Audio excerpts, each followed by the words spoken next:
قصه ها دا میارد که بار حضرت موسی در یک بیابان میرفت، بناگاه میگوید یک پرنده سفید آمد بالای کتف حضرت موسی نشست و گفت ای موسی، ای پیغمبری خدا، مرا از این عقابی که از پس من صید کرده ایستاده است نجات بده.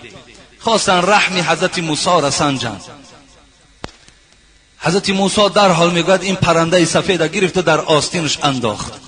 همین زمان عقاب میگوید آمد و گفت ای موسی، گفت این صید من است، این لقمه من است و رها کن. گفت حضرت موسی گفت بسیار خوب میشد ای عقاب، گفت برای تو یک گوسفند میدهم و همین پرنده سفیدی که از من نجات طلب کرده است همین به تو ندهم.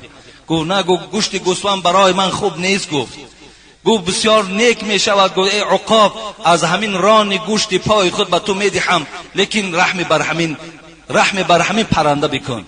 همین زمان میگوید این پرنده از آستین حضرت موسی وقتی شنید این کلام موسی را، از آستین بیرون شد و پرید و گفت من جبرائیل هستم. گفت و اون عقابی که بود گفتن من میکائیل هستیم، آمدیم تا که رحم تو را گفت بسنجیم که تو تا چه اندازه رحم داری.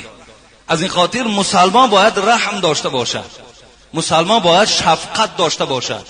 همین مسلمان همین است. ابو موسی اشعری چی گفتن؟ حبیب خدا گفت همون مسلمان است که از دست و زبان او کسی آزار نیابد.